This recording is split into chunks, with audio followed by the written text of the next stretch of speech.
why don't you come and join us on Facebook? Like, join, follow, post, share, and hopefully enjoy. And go on to our YouTube channel called Codes of the Unknown. Like, subscribe, and ring the notifications bell. Now that you've... Hello, welcome to Codes of the Unknown. This is episode 6, and we're talking to Richard again. So this is going to be part 2 of his encounters. So I'm with Richard now. Hello, Richard. Hi, Andy. How you doing? I'm good, thank you. Yeah, very well, thank you. Good. So, last time we spoke to you, you were saying about the because of the dog barking outside. Yeah, it was about the growl, wasn't it? That was, yeah. Yeah. Did you get the pictures that I sent over to you? I sent you 3 images of where the back of the car park was, because on the last episode, Alan inquired about it, and I was saying that there was 3 cars, and you can see he's thinking, oh, that's a big drive, which it is. It could easily house about 8. So I've got an aerial sort of view of where that is as well, to give you an idea of just how much of fields I could see for, you know, what the area's sort of like. Yeah, I was going to put one of them up on the Facebook group. I'm going to put one of the others on for this thumbnail for this podcast, so that'll be on YouTube as well, so people will be able to see. Yeah. So all good. So do you want to carry on with what you're going to be talking about? Yes, because around that sort of time, if I remember rightly, it was between 2007 and 2011. I can't remember exactly the date. It's all roughly, a lot of things happened around 2011. There's a lot of things that have happened in my life. As on the last time that I spoke to you, I said the earliest memory I had was a cigar-shaped UFO in the garden with my family and next-door neighbour, all as witnesses. But there was just another few incidences, like I said, with the green UFO that I saw as well with my housemate at the same location. That was 2011-ish, I think. It was about the time of the Icelandic dust cloud, so there was no aircraft in them. There was also, in 2011, I remember this very well, Andy, because this is a time when I was on holiday. I went for one of these little sun holidays in a caravan, and I wanted to take my son to Great Yarmouth, because I always used to have a holiday there once a year when I was a kid, and he's never been, so I thought I'd take him once, and it's like Las Vegas for kids, isn't it? Kind of.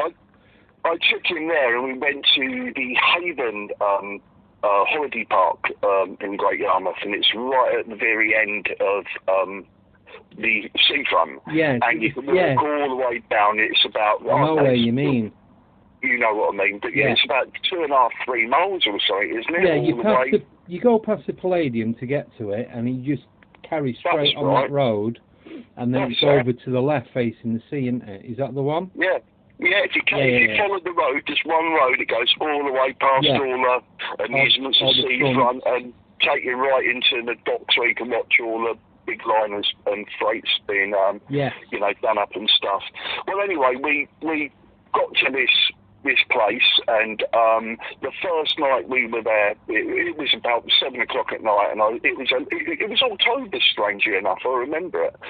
October, and it was really mild. It was t-shirt weather and everything, and me and my son took a long walk all the way down into Great Yarmouth and all of that. There was not much open, as you know, it's quite seasonal and everything like that.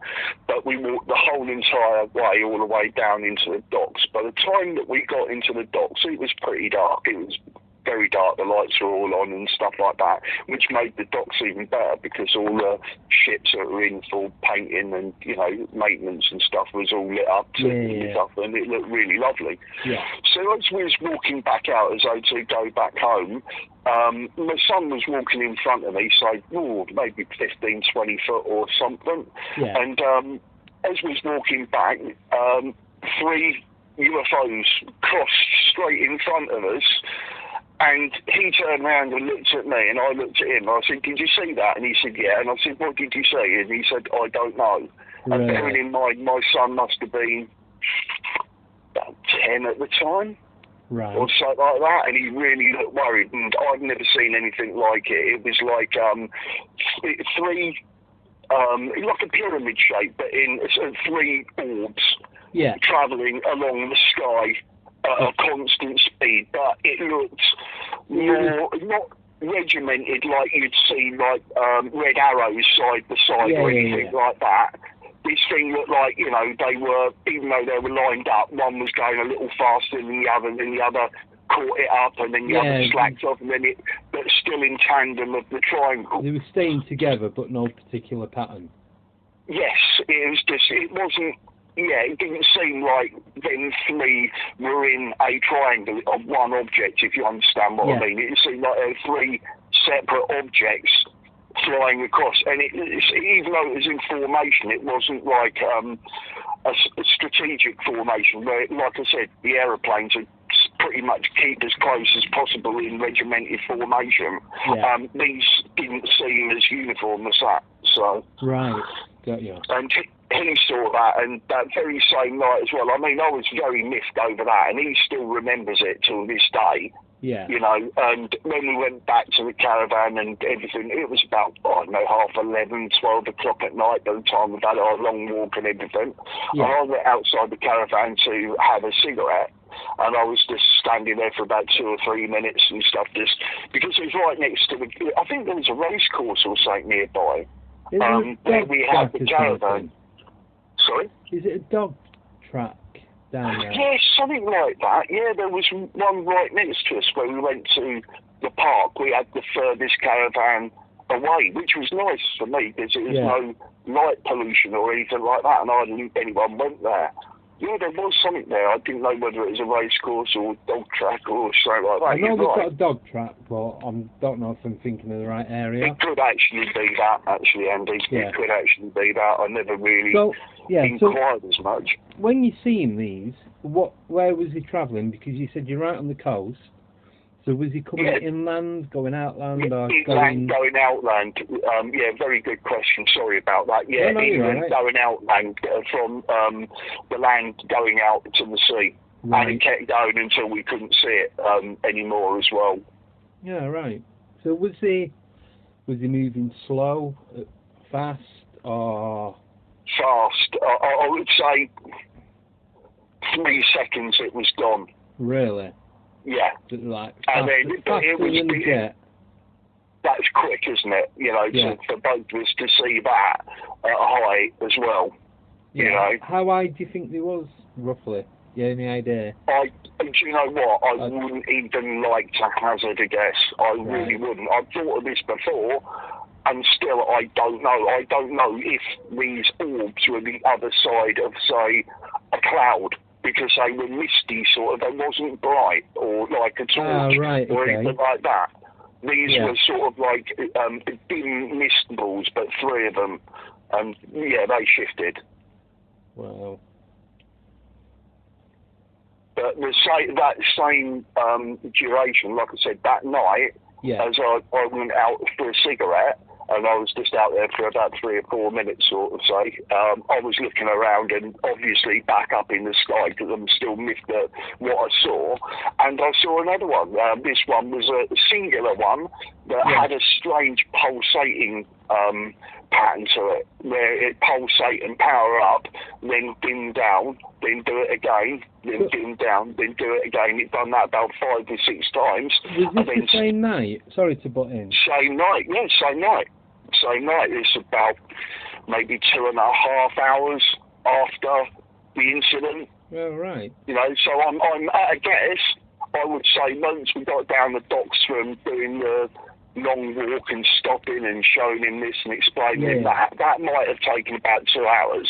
Right. So that must have been about 9 o'clock when I saw the first 3, and then, like I say, about 11:30 or so on the final cigarette, because obviously I don't smoke in front of my son or anything, so that's why I was outside smoking every time. Yeah, and that's when I saw this other peculiar thing. Like I said, it flashed about 5 or 6 times and then steadied its pattern of just, colour shape, and then just travelled along the sky. No, it didn't accelerate or de-accelerate or hover or anything like that. So it could possibly be a satellite.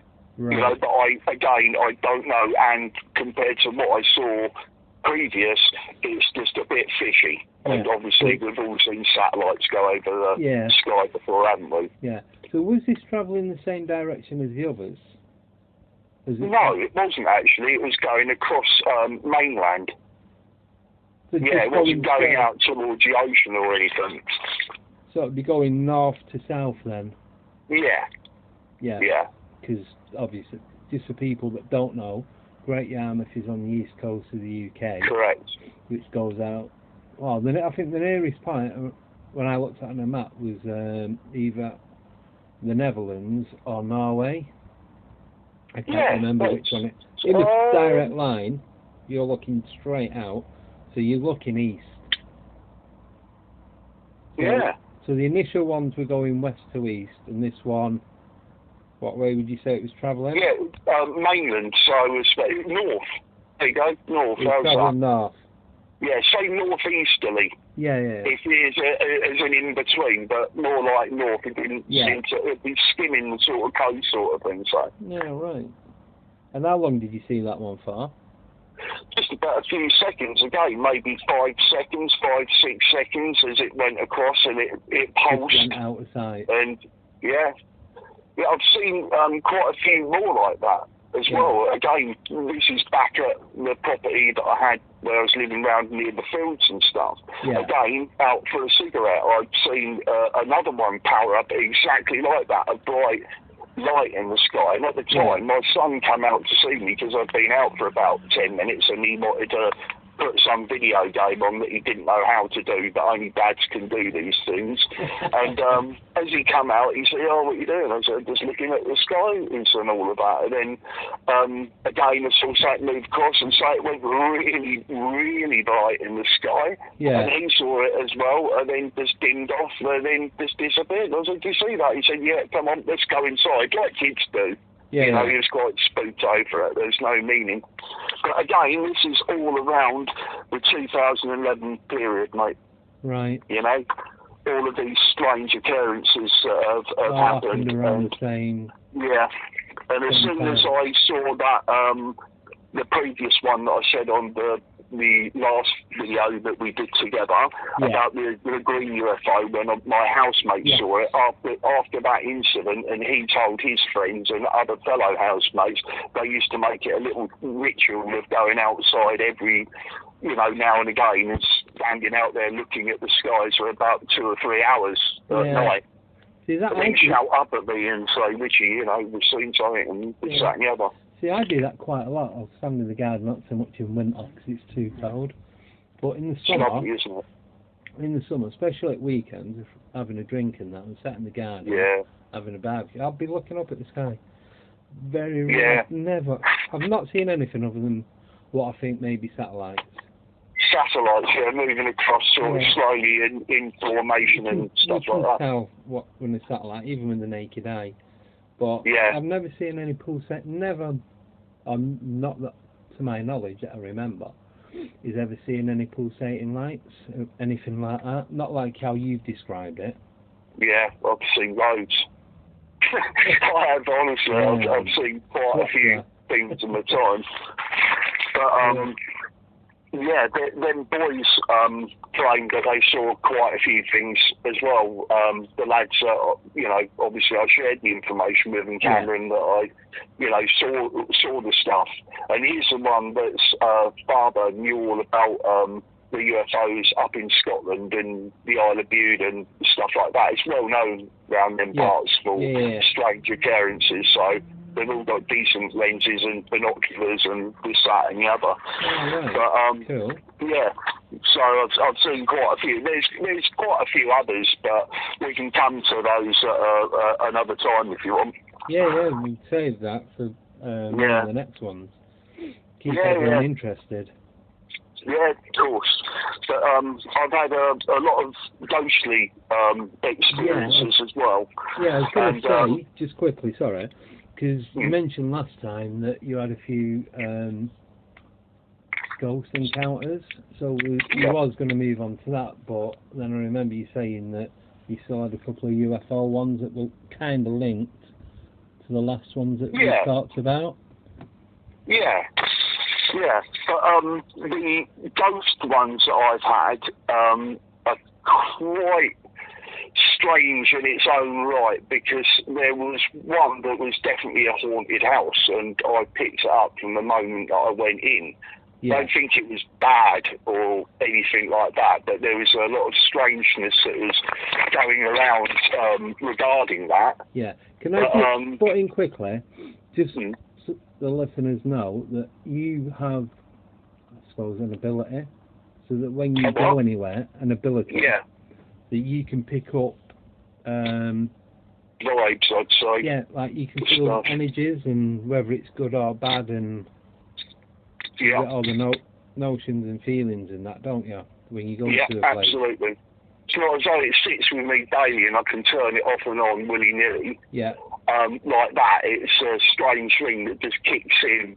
And it's always been with me all my life. I've always had this intuition of something telling me, don't do that, or don't go out tonight, or this, that and the other, as something's telling me. And sometimes I don't listen to it, because I just think, oh, it's just your thoughts, and then things happen, and then you go, oh my God, I warned myself about this. Yeah. So I started listening to myself a lot more, and every time I did, I seemed to have kept myself out of trouble a bit, I'd say, or this, that and the other. But yeah, I do get very strange feelings around things. It doesn't have to be old buildings neither, to be quite honest. I can pretty much pick up stuff of new buildings with strange energies, as though they're not meant to be there, and right, okay. Odd.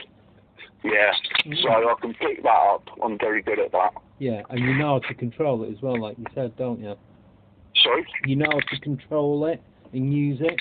Yes, I know how to use it. It's decoding it and understanding it is the main thing, because I had all of this when I was younger, but now being as old as I am, I can sort of look past where obviously a young mind wouldn't be able to sort of comprehend all the information that I've gathered in the time of learning sort of what it is and stuff like that. I'm still a bit clueless to it, Andy, to be quite honest, and when I say clueless to it, I'm still learning all the time. Yeah, the thing is with that, I think we all are. We're all constantly learning, and we never all fully understand everything that we've got. Yeah, I just want it to work for me, you know, like coming up with the lottery numbers or something like that. That'll be more beneficial. Do you know? If only it was that easy. Yeah, football scores, anything like that. Yeah, the tools. Yeah. But yeah, again, that sort of links on to the clairvoyant thing and all of that we discussed in one of our lives and unscripted stuff. There's an awful lot of stuff beans back to my clairvoyant, who struck to me with quite a lot of stuff with about 15 years of going to see her and telling me strange stuff about my life, my parents, and this, that, and the other. You know, it's beyond belief. Not one thing she said didn't come true. Yeah. So there must have been hundreds of things she's told me. Yeah. So, but again, would you like me to tell you about the ghost experience I had in Cornwall, or the presence? Sorry, carry on. I'll ask you at the end when you finish explaining. Okay. When my son was very young, this is going back in maybe 2002, 2003, I was literally babysitting while his mum had a really well-deserved night off one Saturday, and went out with a few of her friends for a drink and something to eat. And he used to go to bed quite early. It was about 7-ish. Did you say this was in Cornwall?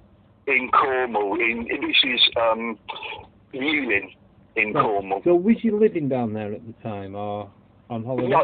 Yeah, I was working up country and then skitting between the two as much as I possibly could. Right. Because obviously it sort of work's a bit scarce in Cornwall, and when you do get it, it's not half as well paid as it is here. Right. So, you know, and so literally it was one evening, and it was about 7 o'clock. I'd sent him off to bed, and he used to love a story and all that, like kids do. Yeah. Tucked him in, and he used to sleep in his mum's bed. You know, used to get him off to sleep. And it was all right. So, yeah, give him a nice story, tucked him all up. He was yawning even through the story. He was absolutely shattered. He had a full day. Yeah. Give him a kiss and bent to shut the door. Now, this is quite an old house, a very old house actually. Right. And the door and carpet, when the carpet went down, it got like a medium pile carpet when it should have had like a short pile carpet, because the door used to stick. Yeah, you know, like you had to force it to open it and shut it as it's catching on the bottom of the carpet. You've got to give it a quick bit of a shove. Yes, very much so. It used to annoy me, and you know, I'm quite strong. I'm 19 stone and 6'6", so opening a door would be well easy, you know. So if I have to moan about it sticking, you know, it's something not right. Yeah, and this door must have been painted over about 7 or 8 times. You know, when you paint over a door, you don't take the coating off before, and it builds up and it builds up. Probably another 3 or 4 millimetres on top of it. That's right. So when you go to shut the door, you really have to pull it to let it click to shut the door. But of course, because I was babysitting, and obviously it's my son, he'd get up maybe in the night and want to use the toilet. Who knows? I'd always leave the door half open so the light would go in, so it wouldn't be too frightened. You know what kids are like when the light goes off and all that. I'd leave it half open, and of course, if he needed me, all he had to do was shout down, and I'd hear him, no problem. You know, So this night I left him, went downstairs, fannied about, might have had something to eat, was trying to watch that on TV, and it got to about 9 o'clock, so a couple of hours after he'd been asleep. Yeah. So I'm sitting on the sofa, and I'm watching a movie, and I'm freezing. I'm going, you know, this is really cold. I've gone proper cold. Right. And I couldn't work it out because it was, again, sort of midsummer, and it wasn't really cold, and it doesn't really get that cold in Cornwall, if you understand, especially at them sort of months. So it's very odd, especially as I had both doors shut, the windows were all shut, and they're all double glazed and that, and I couldn't work out where this cold had coming from. And it got to such a point that I took the pillows off the sofa and shoved them underneath the door from the kitchen, thinking it was coming through there. Yeah. So I sat with this for maybe half an hour or 40 minutes or something, you know, and then I was going everywhere in the kitchen trying to work out where this cold spot's coming from. But going into the kitchen, it's warmer than the front room. I'm going, what? This is very odd. No windows open or anything. So anyway, didn't think nothing of it, right? Went and sat back down. What I haven't really said at this moment, when this cold spot started, I started to feel a bit anxious. Right. You know, like just before Christmas, where you go open your presents and you don't know what I'm going to get. It's that anxious. And like so a bit of adrenaline. Yes. That's it. It's just something in me, just for some strange way, I felt awake and awoke. It was something like my third aerial or something was firing. I was picking up another frequency. Again, I just dismissed it as just nothing. I just sat with it, couldn't do anything, even if it, you know, was. I didn't really understand it. And obviously sitting and enduring this cold point in the room. The next thing that happened after I was just putting up with it, I heard running across the ceiling. Ooh. And that is a bedroom where my son's asleep. Yeah. And had been for, you know, a couple of hours. And I'm thinking, you know, little rascal is up and running about. I bet he's playing with his toys. And this is very unlike my son. You put him to bed, he sleeps until about 8, 9 o'clock. I was so lucky with him. He's such a good kid. Yeah. And so So I thought it's a bit weird, because if he'd wanted me, he would have definitely called down to me or something like that. So, and the toilet was downstairs, not upstairs. There wasn't an upstairs toilet. Right. Right? So I'm thinking, what's this all about?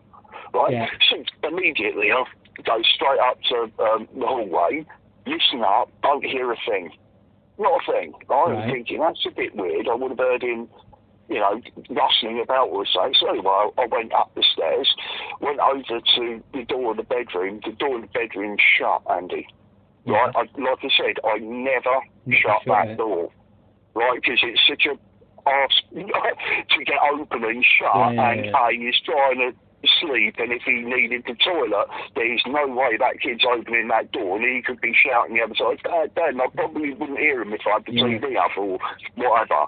Well, like you said, you struggled opening and closing it, didn't you? Yeah, it was a horrible door. I hated it and wanted to sort it out many times, but you know, the other, just leave it. It's just you. And of course it is. Next time you walk into it, when you try to open it and swear, don't blame me for it. You know. You say it's you. So I was quite alarmed by the door. Yeah. So I go, what the hell? You know, it's like I didn't shut that. And he certainly didn't shut that. So again, opened the door, turned the handle, and had to give it a little shoulder pump to open it. And it was so strong that sometimes the top of the door used to flex a little bit. Right. And so I opened it. He's fast asleep in bed, snoring. Oh. And I look at it and I think, is he trying to pull the wool over my eyes and stuff? He was proper sparks out, like kids do. There's no way he could have acted that in any shape or form. He was in a position where he was in deep sleep. He was, you know, snoring everything. And I just looked at him. I sort of went to shut the door half again and just waited for a minute, seeing if I could see a little beady eye open. I was like, oh, he's not. He's fast asleep. Again, didn't think too much of it apart from it's bloody odd, thinking I would have heard that door shut. And it wasn't me that shut it, and there's no way that door could have shut without me listening or hearing it. I would have felt the vibrations of the door shutting, let alone the sound. Yeah. So I went back downstairs, tried to sort of put it to the back of my mind, still feeling anxious, mind. Yeah. And this obviously hasn't done much favours to it, but I'm trying to sort of go, oh, well, you know, never mind. Yeah. And the next thing you know is I'm trying to get off to bed. This is about 12:30, 1 o'clock-ish. Off I go to bed. I'm laying in bed for about 10, 15 minutes, and I hear a horrible scratching sound in the wall. Well, actually, inside the wall. Inside the wall. Not from another room or anything like that. It seemed like it was coming from inside the wall. And what room was you in at the time? I was in my son's bedroom, strangely enough. He'd gone into the main bedroom, and I knew that his mum was going to be coming back about 12:30, 1 o'clock, and she snores like a trooper, especially after she's had a couple of drinks. I thought, nah, sod that. I want my sleep. So I took my son's bed. Yeah, no, sorry, you did say you put him in his mum's bed. Yeah, I did, and because I wanted him to go to sleep, and when she could get in, she could just get straight in and not wake me up and not wake him up and just, you know, sort herself out. So anyway, I'm laying there in bed, and again, I feel alert. You know, when you should be going to bed, but there's no, it seemed like I was fully charged with electric. All hairs on the spine and the neck, all standing on end, eyes wide open, trying to see in the dark as I swear there's someone standing in front of me. In the dark, I'm going, I feel the presence. And this was a thing that I forgot to mention. Of all this time when I was talking about the anxiety or the anxious feeling around it, I always thought there was someone with me. You know, like even when you're sitting on the sofa with your wife, if she's sitting there, you shut your eyes, you know that she's there. Yeah, you can feel somebody else about. Yeah. You know, and that's how it seemed. It always felt that there was presence, which is mainly what I should have said in the first place. I said feeling anxious. You've said it now, so it's all good. Yeah, so there was a feeling that there was someone standing to the side of the bed in front of me, but I could not. I could feel and know where this is, but I couldn't physically see it. Right. I know this sounds very odd, and this coincides with exactly the same time with this scratching in the wall, and to the point I got up, put the light all on, and go, what the hell is that? What is it? And then sort of stop, and then it'll stop for a little while, and it seemed to be in regimented sequences, you know, like it'd start for about a second or two, and then just stop after 10, 12 seconds, and then start again, and then the same pattern keeps going on. Yeah, I was going to say, if it was an animal, they don't really do patterns, do they? Sorry? If it was an animal, say a rat or a mouse or a ferret or something. You usually hear them squeaking at that sort of point, Andy. It was that close. It seemed like it was in the wall right next to my... Yeah. It possibly could have been. I'm not disputing the fact, but it's a fact that it ties in with the cold, the feeling of the presence, the strangeness of me being extremely tired, but as soon as I you know, I'm in bed trying to sort of close myself down, I'm on high alert. Yeah. You know, like eyes wide and, you know, fully awake. So anyway, I eventually fell asleep. Woke up the next morning and everything was all right and this, that and the other. And of course, I didn't say anything, even though I wanted to. Yeah. I just said, you know, did you have a nice night last night? Yeah, you know, kept it quiet. Yeah. And then I said to my son, I said, did you get up last night, George, at any time? No, I don't think so. I said, are you sure? He goes, yeah, I'm sure. Yeah. All right. Just going back quickly, with me asking about, do you think it was an animal or what? I used to live in a house and it was either mice, don't think it was rats because they didn't sound that big, but we used to hear them scurrying about. Yeah. They'd never really scratch. No, that's right. Did you hear any scurrying? Can't say it. Scurrying? No, mate. Just no, scratching? Not at all.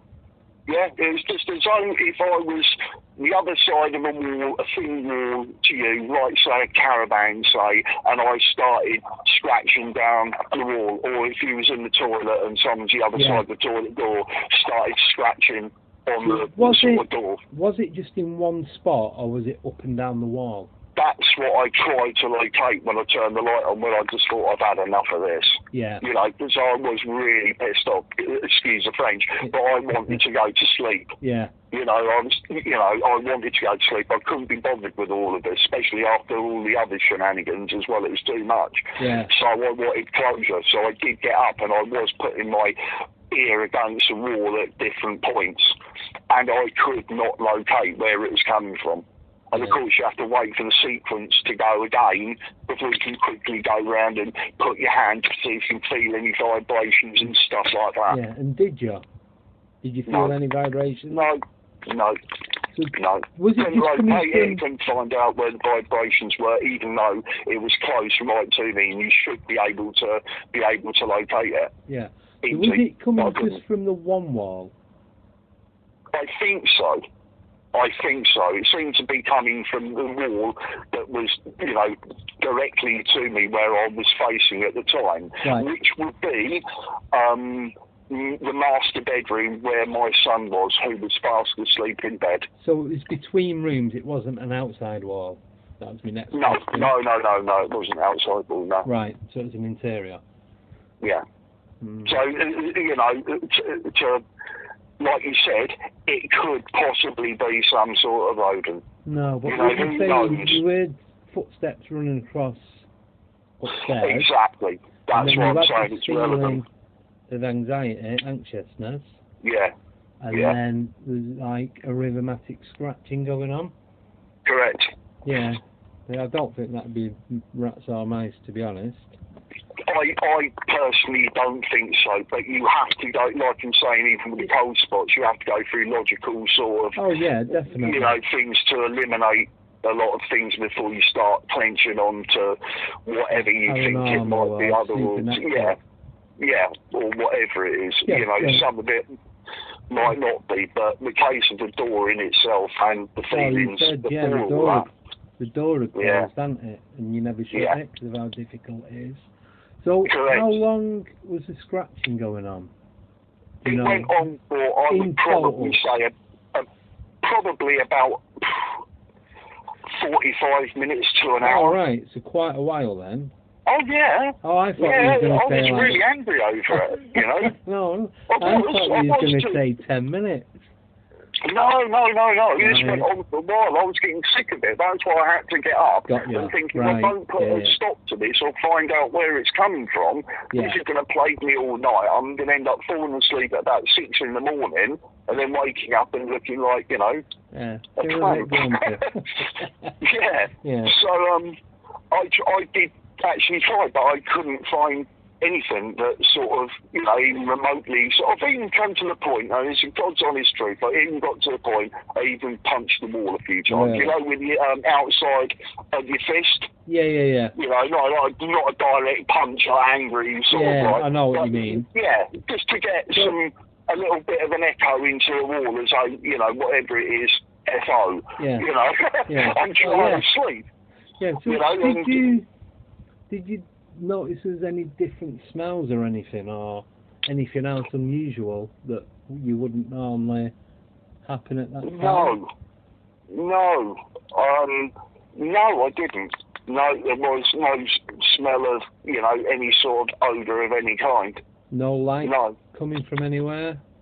No, not at all, No, I was just wondering, because maybe saying, I don't know, just because when you get one thing, you normally, not normally, but sometimes you get 2 or 3 different things happening at once. So obviously you had the reaction feeling, the scratching, and then the running on the landing, or in the upstairs room.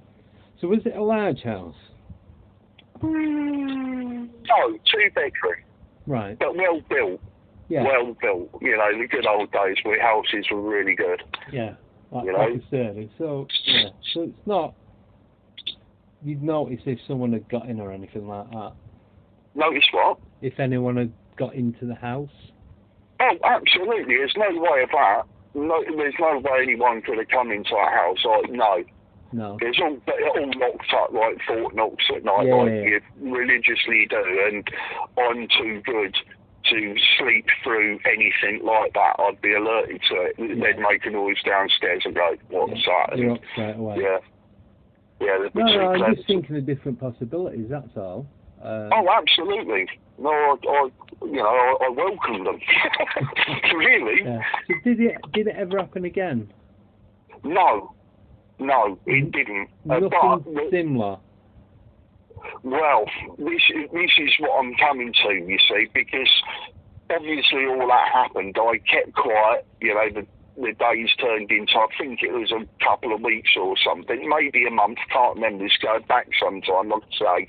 My son's like 20 now, so do the maths. It's a long time ago, you know, he was only little. I was talking to my son's mother, and she was a teacher, and what happened is after she finished school and stuff like that, she had loads of coursework and marking to do and stuff like this. Yeah. So occasionally she would come and babysit because she liked the time, because she could spend time with her grandson, and once he's asleep she can do her coursework and watch Gardener's World, all of these fantastic things, you know. And she came over one evening, and I'll never forget her face when she told me this as well, because she's very sort of, you know, in 2 lines worth to say anything. Yeah. But she didn't tell her, she only told me. She said she had a weird experience at the house. I said, did you? What's that? And she goes, I don't know if it was just me or I'm seeing things, but I swear this happened. I said, well, what happened? And she said, she put the boy to bed, come downstairs, got all her coursework out, started marking children's coursework, and she had a selection of pens. I think she said green, blue and red. Right. So I think the red was, you know, bad punctuation or whatever in English, and this, that and the other, and the green was extremely good, and the blue was maybe you should try doing this or something as little comments. And she said, as she's sort of doing her coursework, she sees one of the pens roll across the carpet to the right next to her left leg across the carpet for about 6-7 inches. Really? And she watched it. She started to watch it go, and then it rolled, and then she went, "What the hell?" Like, and then after it stopped, it was just like, "Oh my God, did I really see?" Because you do. You see something out of the norm, you start thinking, "I can't make any logic of this." Yeah. Like whenever I've seen anything or witnessed anything, first thing I do, I question myself, did I really see that? Did that really just happen? Mm. And it is. Is it a trick of light? Yeah, I just imagine that as just too weird to comprehend, really. Did anybody else have any experiences there? Or was it I don't honestly know. I don't know, because it was such a taboo subject. It was like pretty much keep it away from the son's mum, if you understand what I mean. It was like, so, but what I will say is when she moved out of there, maybe a year or 2 years after, obviously was clearing stuff out of the loft, I found a real spooky old doll. It was only small, like a pocket-sized, maybe 4 inches or something, but this doll looked old and looked like it had been up there for ages. The sort of thing that had fallen out of the box years ago near to the side of a rafter, and you would never have seen it. You know, and as I'm passing these boxes down, because obviously the men get all the luggy labourer jobs, don't they? All the good jobs. So I'm passing all these boxes down and that's when I see this doll and go, what the hell? Like, what a creepy doll to give a kid or to even have. And then, of course, I sort of said to her, oh, look at this. She goes, oh, for crying out loud, don't throw that in. Okay, throw it back where you found it, for God's sake. It looks like it's cursed. So you don't know what's happened in that house, you see. I don't know whether someone died in it. You know, which I do get the impression that was some old person's home, and that old person was still there. Inside the doll. In my heart, if I had to interpret it and use everything that has happened in that and my feelings and analyse them to come up with something logical, like I said, I think it's an old person. I think it's a woman. I can't be 100% sure. I think it's a woman. She doesn't mean to be nasty or anything like that. She just still thinks she's there. And she can't understand. Maybe she's seeing us as ghosts. I don't honestly know. But you don't think that she moved and the spirit started living inside the doll then? Sorry, what's that?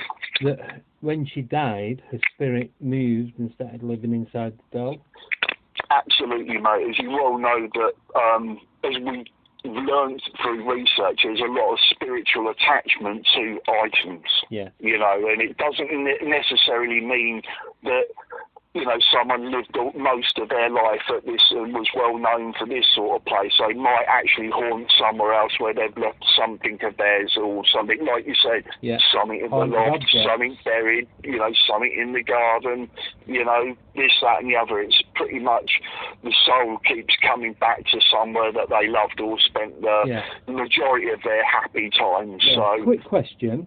So what happened with the doll? Did you just leave it there when you moved out? Of course I did. Yeah, I did. I put it exactly back. I think I tossed it back in the direction where I found it, which was literally the side of a rafter. And of course, being up there, it's covered in dust and cobwebs and stuff like that. And you don't have no more goings on with that house once you'd moved out? No, not that I felt. No. And but I need to sort of. I don't like doing it because she's a bit, like I said, certain people and certain taboo subjects. They don't like being pushed on the subject or even going over stuff that they can't comprehend. You know what I mean, don't you? When people can't understand it, they get frightened. Yeah, you just don't want to talk about it because you don't know what's going on or what's happening to them.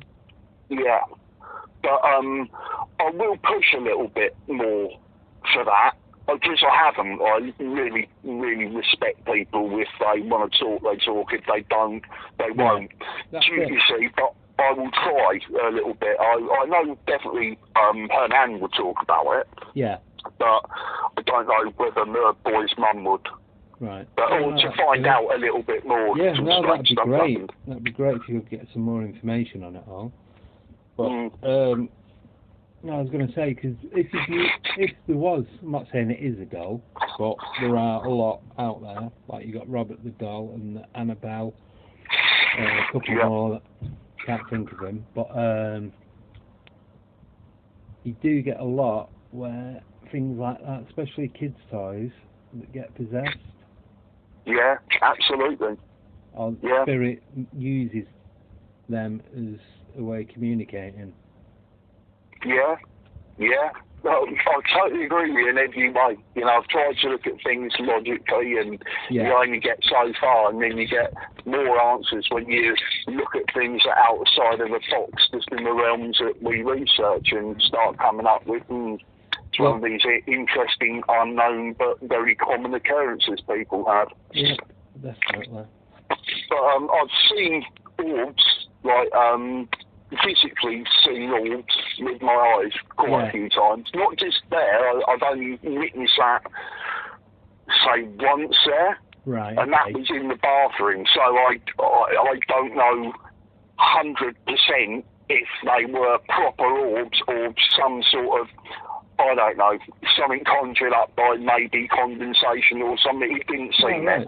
But it was literally, I was in a bath and I saw a strange orb go from over where the toilet is, past where the sink is, and then hook round and then go where the towel, what's it called? Is it a towel warmer where you've got a radiator like this? Oh, yeah. You put all your towels on and stuff like that. Yeah, hook round and went there, and it was just very weird. And I'm in the bath, and again, another one, you don't know whether it is or whether it's not, or whether the lighting and the condensation does it, but it was very odd, and I've got no answer to what that is. But that was the only other time that I saw something or felt something. No other time's been the same as that. Mine.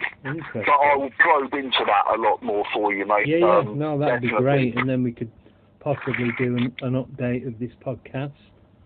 Yeah. Just do like a little bonus episode or something. So, yeah, cheers for coming back on today. Oh, you're welcome. Yeah, and hopefully you'll be on again soon. So that's going to be everything that we've got for today. And then, like I said, hopefully Richard will come back in the next few weeks and do another one. Okay. Okay. Yeah. So, thank you all for listening,